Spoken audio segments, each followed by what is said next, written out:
लोग सोचते हैं कि क्लाउड किचन चलाना बहुत इजी होता है। ऑर्डर्स लो, ऑर्डर बना के दो एंड पैसे आ जाते हैं। पहले मुझे भी ऐसा ही लगता था।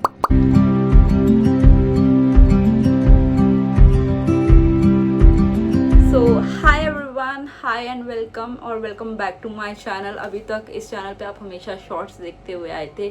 So hi, I am Muskan and I am owner of the cloud kitchen hungry moose. जिस चैनल के आप अभी तक शॉर्ट्स देख रहे थे तो वो मैं ही चलाती हूँ चैनल एंड किचन टू। सो आप लोगों की काफ़ी ज़्यादा क्वेरीज थी एंड मैंने कम्युनिटी में भी पोस्ट किया था थोड़ा टाइम पहले कि आप लोगों के क्वेश्चंस हैं तो आप बता दो। Actually it is not possible कि मैं हर रील के कमेंट्स का आप लोगों को रिप्लाई दे पाऊँ या इतनी सारी रील्स पे से क्वेश्चन उठा के रिप्लाई दूँ। सो मैंने कम्युनिटी में आप लोगों को क्वेश्चंस पुट करने के लिए बोला था, बट वहाँ पे एज सच कोई ज़्यादा क्वेश्चन आए नहीं। बट अभी के लिए, आज के लिए जो मैंने थोड़े बहुत क्वेश्चंस लिए हैं तो I think and I hope कि आप लोगों को थोड़ा बहुत क्लैरिटी मिलेगी कि कैसे क्या वर्क होता है एंड कैसे क्या चीज़ें हैं, जैसी दिखती हैं ऐसी है भी या नहीं। तो मैंने लिस्ट ऑफ क्वेश्चंस ऑलरेडी यहाँ पर लिख ली है, तो अगर मैं नीचे देखूँ तो माइंड मत करना। सो आज की वीडियो करते हैं start without any further ado. Let's just get started. तो मैं काफ़ी लोगों से मैंने बात की तो ज़्यादातर सबको लगता है कि कुकिंग करो, ऑर्डर्स आ जाते हैं, ऑर्डर्स बना के दो and this is actually the thing. मतलब बस इतना ही काम है। बट ऑनेस्टली रियलिटी बहुत ज़्यादा डिफरेंट है, बहुत ही ज़्यादा डिफरेंट है। क्योंकि मैं अभी थोड़ा टाइम से अपना क्लाउड किचन चला ही रही हूँ। सो मैं उतनी ज़्यादा एक्सपर्ट नहीं हूँ जितने और लोग आपको मिल जाएंगे, बट मैं अपना एकदम रियल एक्सपीरियंस आप लोगों के साथ शेयर करने वाली हूँ विदाउट एनी शुगर कोटिंग। जो भी मैंने फेस किया, जैसा भी था, उस चीज़ को मैं आप लोगों के साथ शेयर कर। ऑल्सो आप लोगों के कोई भी कमेंट हो, आप लोगों को कुछ भी पूछना हो तो आप कमेंट सेक्शन में लिख देना एंड हम लोग आगे भी बात करते रहेंगे। तो मैं अपना क्लाउड किचन जो रन कर रही हूँ वो रन कर रही हूँ दिल्ली में। बेसिकली जगह बहुत इम्पोर्टेंस रखती है। आप कहाँ पे कौन से एरिया में चला रहे हो, किस टाइप के वहाँ पे लोग रहते हैं, आपके नियर बाय जहाँ तक आपकी डिलीवरी जाती है, मतलब विच रीजन में आप कैसा खाना सर्व कर रहे हो, किस टाइप का खाना है। मान लो आपके यहाँ रहते ही मतलब वो लोग हैं जिनको मेनली, मतलब मान लो आप कर्नाटक साइड रहते हो and you are giving Punjabi food out there, तो ठीक है, एक आधा बंदा होगा जिसका मन करेगा कि हाँ डिफरेंट कुछ ट्राई करें। बट डेली जो ऑर्डर करते हैं वो डेली आपसे वो चीज़ ऑर्डर नहीं करेंगे, तो इस चीज़ का भी ध्यान रखना पड़ता है। सो आज हम बात करेंगे सारी चीज़ों के बारे में। मैंने पॉइंटर्स बना रखे हैं तो मैं आपको कॉस्टिंग, प्रॉफिट, स्ट्रगल्स, मेरी रियलिटी सब चीज़ बताने वाली हूँ। सो कुछ क्वेश्चन हैं जो नोट कर लिए थे मैंने। तो सबसे पहला क्वेश्चन है, मैंने क्लाउड किचन स्टार्ट क्यों किया। सो मैं हमेशा से फूड और अपना कुछ करने की सोचती थी एंड मैं बहुत ज़्यादा फूडी हूँ। And also the reason behind Hungry Moose is, Hungry का आप लोगों को मतलब पता है, मूस। one of my friend call me Moose from my name Muskan, and also I am a very big fan of Sidhu Moosewala. तो मैंने वहाँ से ये दोनों चीज़ का मतलब था। I know second one will be hilarious for you but it is connecting for me। so मैंने ये दोनों चीज़ सोच के हंगरी मूस नाम रखा था। also मैंने 9 to 5 ज्वाइन किया था थोड़े टाइम के लिए। एंड एक्चुअली मेरा क्या है कि मैं जो होता है सामने बोल देती हूँ आप लोगों को। मेरा प्यार भी खुला है, मेरी दुश्मनाई भी खुली है। मुझे आप नहीं पसंद तो आप नहीं पसंद, बहुत पसंद हो तो आपको पता होगा कि what I feel about you. और 9 to 5 में तो आपको शुगर कोटिंग करनी होती है। आप कितना भी अच्छा काम करके दो, मेरा पर्सनल जो एक्सपीरियंस है, आपको कोई वहाँ पे कुछ नहीं समझेगा अनटिल एंड अनलेस आप वहाँ चापलूसी नहीं कर रहे हो, शुगर कोटिंग नहीं कर रहे हो। तो यही रीज़न था। तो मैंने जब करा तो वहाँ से मैं बहुत बहुत बहुत ज़्यादा डिसअपॉइंट थी एक्चुअली। जहाँ पर मैं जा रही थी it was a dream for me. बहुत अच्छी कंपनी, बहुत ही अच्छी कंपनी थी। तो बहुत लोगों के लिए वो ड्रीम होता है, मेरे लिए भी था। मैं वो ही सब सोच के वहाँ पर गई थी बट रियलिटी कुछ और थी। सो मेरी नहीं हुई। तो तब मुझे समझ में आया कि मैं किसी के अंडर, किसी की सुन के काम नहीं कर सकती हूँ। एंड फिर मैंने 2 महीने अपने घर पे लगाए ऐसे ही वहाँ से छोड़ने के बाद। एंड उसके बाद फिर मैंने अपनी किचन स्टार्ट की थी। बट फिर 1-1.5 महीना चली, फिर मेरे फैमिली में कुछ प्रॉब्लम हो गई थी तो फिर मेरे को शट करनी पड़ी। उसके बाद अब 4 मंथ्स के बाद मैंने दोबारा से रीस्टार्ट की थी। जब से आप लोग फिर चैनल पे जुड़ना स्टार्ट हुए, पहले तो बहुत कम लोग थे, 50-60 आई गेस, जिन्होंने स्टार्टिंग डे 1 देखा है। 50-60 लोग थे सिर्फ। उसके बाद जब मैंने 4 महीने के गैप के बाद स्टार्ट किया था, तब मुझे बहुत अच्छा पुश मिला, बहुत अच्छा एक एंगेजमेंट मिला, बहुत अच्छे ऑर्डर्स मिले, एंड वहीं से स्टार्ट हुआ हंगरी मूस। एंड अब आप लोगों को पता ही है कि हंगरी मूस कैसा चल रहा है, कैसा नहीं। ऑल्सो स्टार्ट करना बिल्कुल भी इजी नहीं था, बहुत सारे डाउट्स थे, कुछ भी क्लैरिटी नहीं थी, क्योंकि कोई भी मेरे नोन में या जिससे मैं कनेक्टेड हूँ या मेरे नोन के किसी के नोन में ऐसा कुछ काम नहीं करता है कि मैं पूछ लूँ, मैं थोड़ी सी नॉलेज ले लूँ। जितना मुझे गूगल के थ्रू पता चलता गया उतना उतना मैं करती गई। फसाई बनवाना, पहले आपको फूड लाइसेंस के लिए अप्लाई करना पड़ता है, सब चीज़ें मैंने खुद ने होली सोली अकेले बंदे ने करी है, गूगल इंटरनेट सर्च कर करके। So let's move on to the next question. Next is cloud kitchen profitable होता है क्या? ऑनेस्टली बोलूँ तो होता है, बट इंस्टेंटली नहीं होता है। आपको बहुत ज़्यादा टाइम देना पड़ता है, आपको क्वालिटी देनी पड़ती है, आपको एक कस्टमर बिल्ड करने पड़ते हैं कि हाँ वो आए आपके पास। एंड अब हंगरी मूव्स वो वैसा कर चुका है। इवन आई हैव 40 ऑर्डर्स वाले कस्टमर भी, जो कि मतलब वीक में 4-5 बार नहीं 3 बार तो मतलब करते ही हैं ऑर्डर। सो स्टार्टिंग में सबसे ज़्यादा मैटर करता है वो होता है पैसा। मोस्ट इम्पॉर्टेंट थिंग पैसा। आपको बहुत सारी चीज़ें खरीदनी पड़ेगी, क्योंकि बाद में थोड़ा थोड़ा सामान आता रहता है जो ख़त्म होता है। स्टार्टिंग में आपको बहुत कुछ खरीदना पड़ेगा। जिनके पास ओवन नहीं है वो लेना पड़ेगा, माइक्रोवेव, आपके आइटम के ऊपर बेसिकली डिपेंड करता है। सारा रॉ मटेरियल, सारा पैकेजिंग का मटेरियल, इंग्रेडिएंट्स, सेटअप, पैकेजिंग का स्टफ, सब कुछ आपको लेना पड़ेगा। उसके बाद आता है स्विगी और जोमेटो का या कोई भी डिलीवरी ऐप का कमीशन, जो कि मेजर रोल प्ले करता है। उसमें ही सारा पैसा आपका चला जाता है।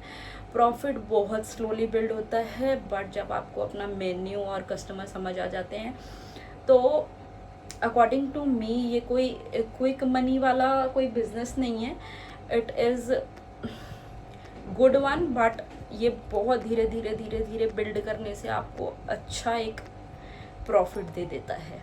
जितना मैंने देखा है अभी तक, मैं ये नहीं बोलूँगी मुझे बहुत ह्यूज प्रॉफिट हुआ है, बट पहले नहीं हो रहा था, आगे आपको बताती हूँ क्यों नहीं हो रहा था।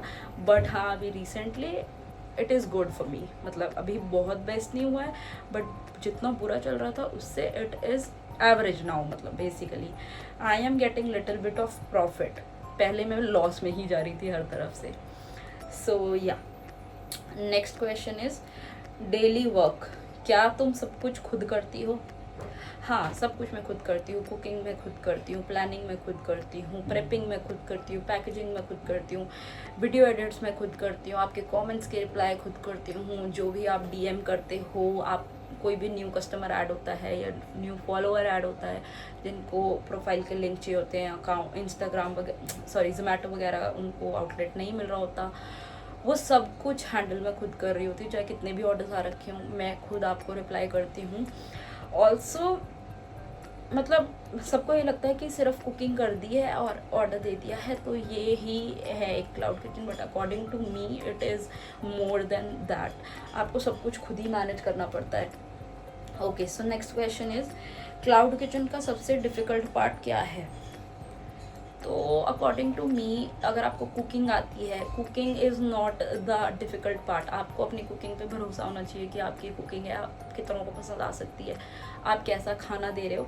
The most important part is the consistency, कि हम कंसिस्टेंट है भी या नहीं। मान लो मैं आज एक दिन प्रेप कर लूँ, एक दिन वेजिस चॉप कर लूँ, एक दिन पास्ता बॉईल कर लूँ, या एक दिन कुछ भी जो भी प्री प्लानिंग होती है वो कर लूँ, एंड आज के दिन मान लो ऑर्डर्स भी आ गए एंड नेक्स्ट डे मैं ना करूँ, एंड ना करने के चक्कर में मैं शट कर दूँ उसे। 2 दिन बंद रहेगा, 3 दिन, मेरा मन ही नहीं करेगा वो सब चीज़ें करने का। तो I think the main thing is consistency, वो हर चीज़ में ही होती है। और सबसे डिफ़िकल्ट चीज़ जो है कि ऑर्डर्स नहीं आते हैं स्टार्टिंग में, आपको अपने आप को प्रमोट कराना पड़ता है। प्रमोशन आप कैसे भी करा सकते हो, एंड आप पोस्टर्स लगवा सकते हो, आप अपने फ्रेंड्स से करा सकते हो, अगर आपके फ्रेंड्स हैं ऐसे सपोर्टिव हैं तो करा सकते हो। इवन मतलब आप किसी भी तरीके से प्रमोशन करा सकते हो। आज के टाइम में तो बहुत तरीके हैं प्रमोशन करने के। मेरे टाइम पे एज सच मतलब मैं अपना बता दूँ तो मेरी फैमिली और 1-2 फ्रेंड्स हैं, उन्होंने ही सपोर्ट किया था। जो मेरे मतलब बहुत बड़ा बड़ा होली ग्रुप होता था, उन्होंने किसी ने भी कुछ भी एफर्ट नहीं किया था। सो इतनी ज़्यादा एक्सपेक्टेशन भी नहीं रखनी चाहिए। इवन आई डिडंट एक्सपेक्टेड कि वो मुझसे ऑर्डर करें, बट इनिशियल डेज़ में आपको कहीं ना कहीं फील होता है कि शायद वो ही ऑर्डर कर ले, क्योंकि आपको डे 1 से कभी भी ऑर्डर नहीं आएंगे। ये सच है, जितना जल्दी कोई भी एक्सेप्ट कर ले it is good for them कि डे 1 पे आपको कोई ऑर्डर नहीं आने वाला अनटिल एंड अनलेस कि आपका कोई नोन ही आपको ऑर्डर प्लेस कर दे। Okay, so next thing is मैं प्राइस कैसे डिसाइड करती हूँ। तो पहले तो मैं बहुत ज़्यादा लॉस में गई। मेरी एक वीडियो बहुत वायरल है इंस्टाग्राम पे जिसमें मैं ज़ोमैटो को क्रिटिसाइज़ कर रही हूँ। उन्होंने इतना मेरा पैसा काटा, मान लो मेरे 10,000 की पेमेंट आनी थी तो they gave me only 2,000 rupees. ऐसा इतना लॉस में गई हूँ मैं। तो सारा कमीशन चला जाता था बिकॉज मुझे अपनी प्राइसिंग ही नहीं पता थी कि मेरा खाना कितने का है, मेरे बॉक्सेस कितने के हैं, मेरे एफर्ट्स के क्या प्राइसिंग है, मेरी वेजीज़ कितने की जा रही। मतलब मुझे पैसे निकालने नहीं आ रहे थे कि मैं अपनी चीज़ की कॉस्टिंग निकालूं और फिर उसमें कमीशन ऐड करूं, उसमें थोड़ा सा प्रॉफिट ऐड करूं, फिर उसे ऑनलाइन उतना प्राइस रखूं। मेरे को ये सब करना नहीं आ रहा था। पहले मैं बहुत फेल हुई इस चीज़ को लेके, बिल्कुल भी प्रॉफिट नहीं था। देन उसके बाद जब होता गया तो आपको ये होता है ना कि आपको करते करते समझ आता है, तो वो वाला सीन था। तो कमीशन जो होता है वो 7 मतलब इतना हो गया था कि मान लो 300 का खाना गया तो 70 रुपये मुझे मिल रहे थे। इतना ऐसा वाला हो गया था। इतना मैंने बिना सोचे समझे प्राइसिंग रख दी थी। इसलिए तो आप लोग ये गलती ना करें अगर आप क्लाउड किचन चला रहे हैं या आप खोलने की सोच रहे हैं तो इंग्रेडिएंट्स, पैकिंग, प्लेटफॉर्म चार्जेस सब चीज़ इंक्लूड करके अच्छे से अपना दिमाग चलाकर फिर प्राइसिंग डिसाइड करें। Okay, so next is starting में क्या मिस्टेक की मैंने और कैसे क्या हुआ। तो मैं सोचती कि अगर मेरा खाना अच्छा होगा तो वो अपने आप लोगों तक चला जाएगा। This was my thinking, but reality में ऐसा नहीं होता। आपको मार्केटिंग करनी पड़ती है बेसिकली। आपका खाना कितना भी अच्छा हो, जब किसी ने ट्राई ही नहीं किया तो उन्हें क्या पता आपका खाना अच्छा है या बुरा है। आप तो अपनी चीज़ को अच्छी बताओगे। आप कोई भी इंसान कोई कुछ भी बेचने निकला है, वो अपनी चीज़ को बुरा क्यों बताएगा। तो वही चीज़ अब मेरे साथ थी। मैं अपना खाना क्यों अच्छा बताऊँगी या बुरा बताऊँगी। तो कोई ट्राई करेगा तभी अच्छा बताएगा। ठीक है, मुझे अपने ऊपर ट्रस्ट था कि हाँ अच्छा है, बट कोई क्यों ट्राई करेगा, वॉट मतलब रीज़न बिहाइंड दैट कि कोई आएगा ट्राई करेगा। एंड सबको ज़ोमैटो खोलते ही डोमिनोज एंड ऑल बड़ी बड़ी ब्रांड्स छोड़ के मेरे ही पेज पे आएगा जो कि सर्च करने से ही मिल रहा है, आपको दिख भी नहीं रहा है ऊपर।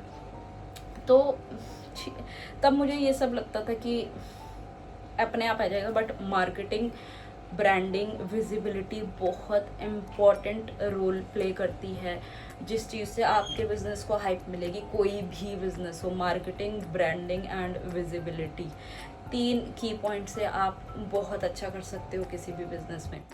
ओके, सो क्वेश्चंस के लिए तो इतना ही। अब मैं आपसे पूछना चाहती हूँ कि अगर आप क्लाउड किचन स्टार्ट करने की सोच रहे हो या आप कर रहे हो तो आपने क्या क्या चैलेंजेस फेस किए, या करना चाह रहे हो तो क्या क्या आपके डाउट्स हैं, कमेंट करके ज़रूर बताना। एंड आपको वीडियो पसंद आई हो, यूज़फुल लगी हो, वो भी कमेंट करके ज़रूर बताना। ऑल्सो आपका कोई भी डाउट हो, आप अपना स्ट्रगल शेयर कर सकते हो। I will be the happiest जब हम इंटरेक्ट करते हैं। मुझे बहुत बहुत बहुत मज़ा आता है। तो अगर आपने अभी तक हंगरी मूव्स से खाना ट्राई नहीं किया है तो स्विगी, ज़ोमैटो दोनों पे हमें अवेलेबल है। आप एक बार ऑर्डर प्लेस करके खाना ट्राई ज़रूर करना। आई होप आप लोगों को पसंद आएगा। एंड DM भी कर सकते हो आप इंस्टाग्राम पे। Also follow us on our Instagram. यहाँ पे अकाउंट आ रहा है अगर आपने अभी तक फॉलो नहीं करा हुआ। सो बहुत बहुत बहुत अच्छी एंगेजमेंट मिल रही है अभी। Thank you so much for showing so much support on Instagram. Honestly आप लोगों का सपोर्ट ही मैटर करता है। So thank you so much for watching. See you guys in the next one. अपने कमेंट्स, डाउट्स, स्ट्रगल्स, कुछ भी जो भी आपका मन करे आप कमेंट सेक्शन में शेयर कर सकते हो। See you guys in the next one. Bye.